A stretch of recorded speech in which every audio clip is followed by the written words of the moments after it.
Hey, this video, I'm going to teach you how to use the audit log to specifically find out when a bill payment to a certain vendor was changed to a different vendor after the fact, after the money went out. All right, so on the gear icon, you can select the audit log right here, and that will open up the ability to view basically everything within the last 7 years that's changed here. So let me go ahead and get started here. Let me create a new vendor. And I'll just call this vendor example A. And I'll hit OK. And then let's imagine we are going to create a bill to vendor example A, bill number 101, licenses, and we'll do $10,500. Okay. We'll hit save.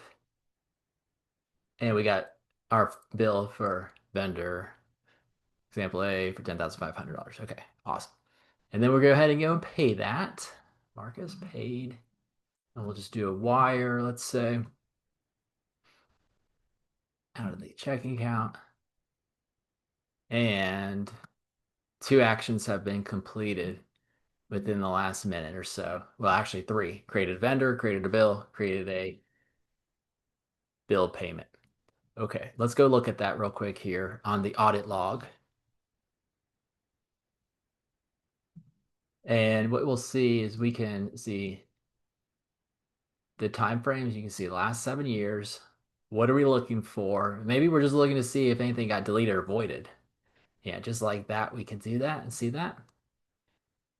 Okay. This little gear right here allows us to go up to 500 rows, and we can send it to Microsoft Excel by clicking the export to CSV file there or print this. Unfortunately, I wish there was a way to send everything to Excel, but if you're really wanting to examine this, you would need to do 500 at a time. If you see system admin, that means that QuickBooks generated itself.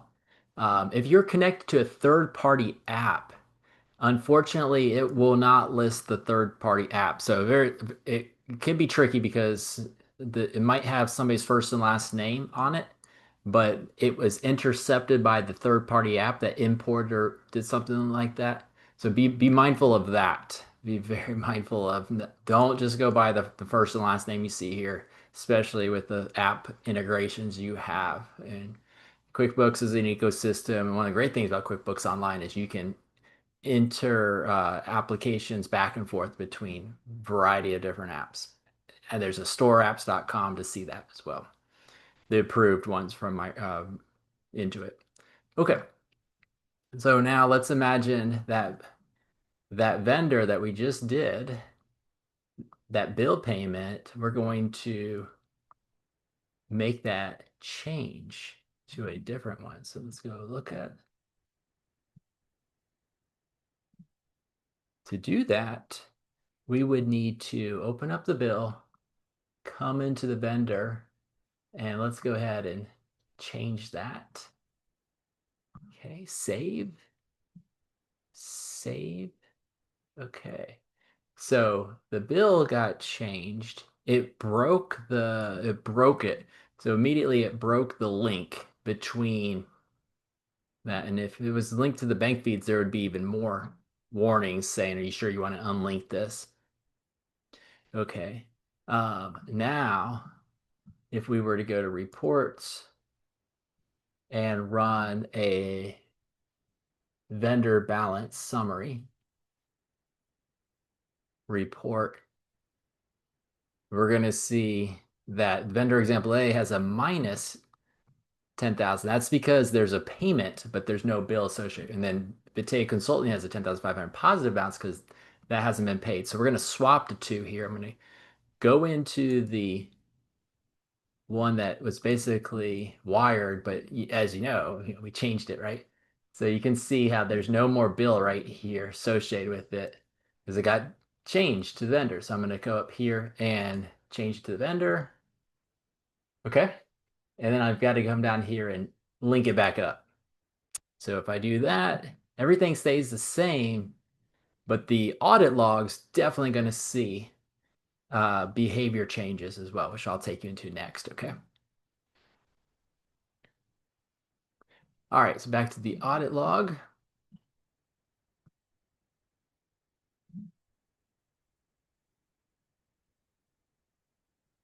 And we will identify the bill.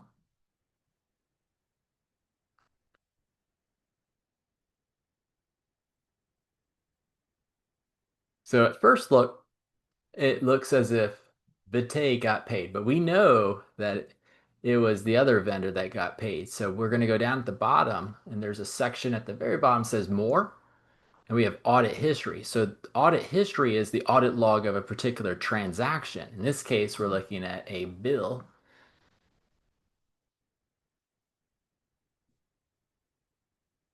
and we will see at 301, I added it. And at the time, it was just a clean. Then at 301, we had it marked paid. And then at 302, it's zeroed out. And then 304, right there shows us that vendor example A was deleted and replaced with Vitae Consulting right there. So there's timelines. There's also compare versions. So I'll click on the first one and the last one. And that would also kind of help speed it along there to get to it right there. So they can be a lot more complicated when there's a lot more going on with an audit log. There could be a lot of things, but for the most part, that is the basics on how to go after and inquire for that. Another things you might be wanting to look at in the audit log would be pay attention to time signing ins. So back in the audit log, if you're suspicious about something, you could go in and you could look at the date changes. And so there is the sign out settings. Okay.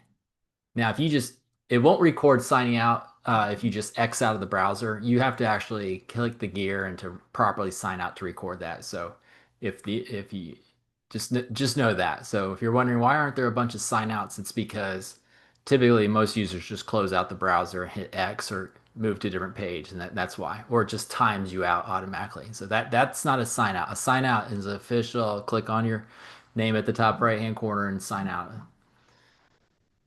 So, yeah, like I said, pay attention to the sign in, sign out times. Also, a good practice to prevent unauthorized activity, don't share username and passwords.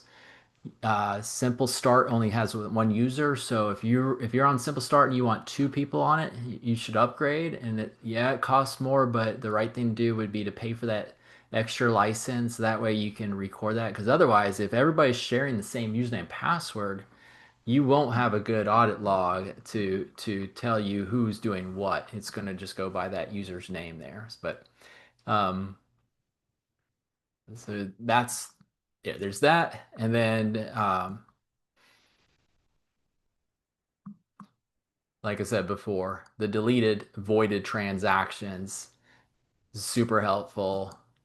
And also just know that you could go into a variety of different time frames as well once you got it from there.